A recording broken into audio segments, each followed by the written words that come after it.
In our last briefing, we analyzed the mathematics behind the USS Abraham Lincoln's emergency sprint to the Persian Gulf. We explained why the Pentagon made the cold calculation to pull 100,000 tons of nuclear firepower out of the Pacific to answer a crisis in the Middle East. But that maneuver leaves a terrifying variable in the equation: the void. With the Lincoln gone, the South China Sea appears defenseless. On tactical displays in the East, analysts see a power vacuum. They see the withdrawal of the ultimate deterrent. They look at the map, and they are preparing to fill it. But they made a fatal calculation error. The United States Navy is not retreating. We are just switching calibers. Emerging from the fog to fill that void is the USS Tripoli, LHA-7. Look closely. To the untrained eye, this looks like a desperate downgrade. It has no nuclear reactor. It has no steam catapults. It is half the size of the giant it replaces. But look deeper. Engineers gutted the traditional well deck. They sacrificed 2/3 of the hospital facilities. Why? To strip away the fat and turn an amphibious ship into a purebred lightning carrier. If you want to understand how American engineering turns a tactical gap into a strategic trap, hit that subscribe button right now. You won't want to miss the math on this one. This isn't a retreat, it is an evolution. The Lincoln was the sledgehammer, powerful but obvious. The Tripoli is the switchblade, concealed, agile, and lethal at close range. But how does a ship with no catapults hold the line against a superpower? And why does its secret weapon cost $147 million for a single unit? If you think tonnage is the only metric that matters in modern war, you are about to lose the argument. Today, we decode the trap. The Lincoln cleared the lane. The Tripoli is bringing the pain. This is the story of the lightning swap. This is Navy Decoded.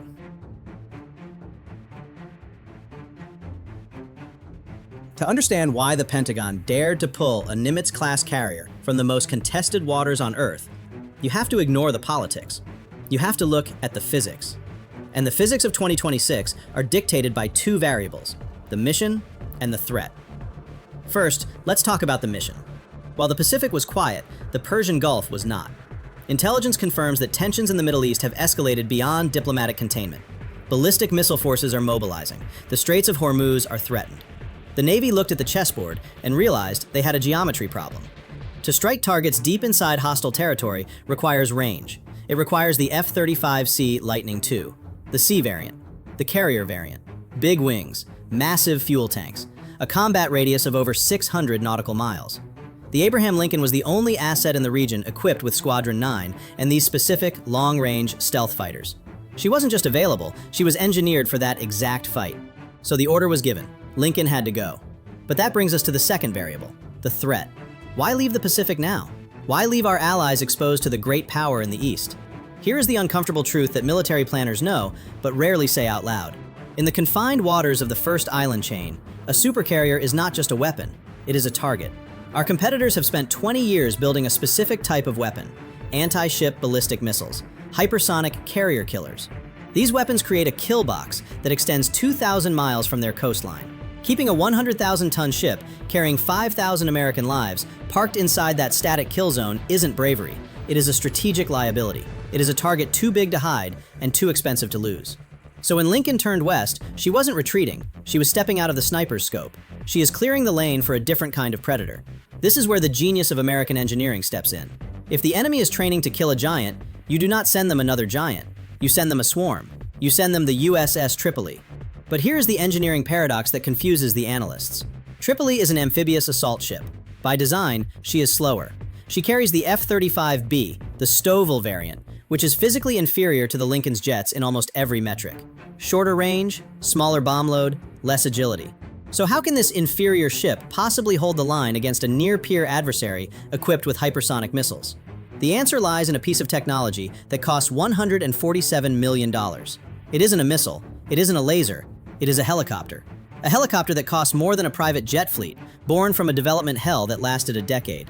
And it is about to turn every empty rock in the ocean into a US Navy missile base. The Lincoln took the sledgehammer to the Middle East, but she left the Tripoli behind to perform surgery. Let's run the math on the swap. To understand why the Navy dared to bet the Pacific on the USS Tripoli, do not look at it as a ship. Look at it as an engineering trade-off.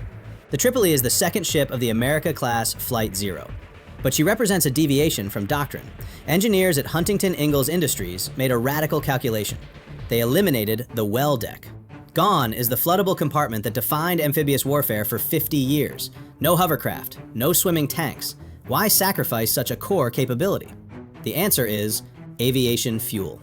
By removing the well deck, Tripoli repurposed that massive internal volume to double her capacity for JP-5 fuel. She is no longer a troop transport. She is a floating gas station, optimized for one single variable: sortie rate. But to sustain that sortie rate with the F-35B, Tripoli had to defeat a different kind of enemy: thermodynamics. When an F-35B lands vertically, the exhaust from its F-135 engine hits the deck at over 1700 degrees Fahrenheit. Standard non-skid epoxy paints fail at 500 degrees. Under the F-35B's torch, a traditional deck suffers catastrophic thermal shock. The paint peels instantly, creating debris that can destroy the engine, and the steel itself begins to warp and buckle. The solution is a technology borrowed from the aerospace industry: thermal spray non-skid. This isn't paint, it is a metallic shield.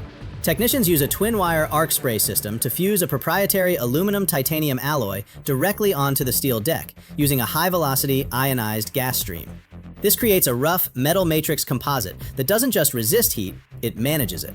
While standard epoxy creates a barrier that traps heat, this metallic coating dissipates the thermal load across the deck's surface, preventing structural failure. The Lincoln was a show of force. The Tripoli is a siege machine. With doubled fuel reserves and a hardened flight deck, she sends a clear message: we can keep this fire burning longer than you can hold your breath. However, no matter how advanced the deck is, it exists to serve only one master: the F-35.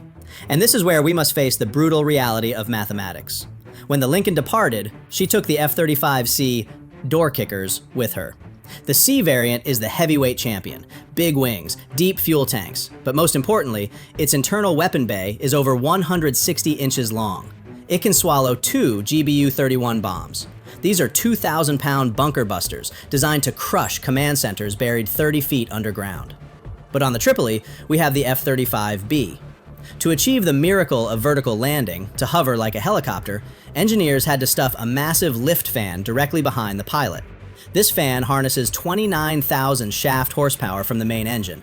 That is equivalent to 40 Formula One engines firing at once. But physics always demands payment. That fan eats up internal volume. It steals space from the fuel tank and squeezes the weapon bay. The result? Combat radius drops from 600 nautical miles to 450, and the weapon bay is shortened to exactly 140 inches. Now, do the math. A GBU-31 bunker buster is 152 inches long. The F-35B bay is 140 inches long. It is 12 inches too long. It physically does not fit.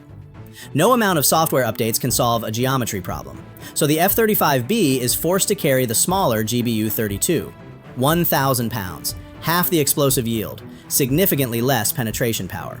On paper, we just swapped a sledgehammer for a dagger. But in the South China Sea, a sledgehammer is useless if you cannot swing it.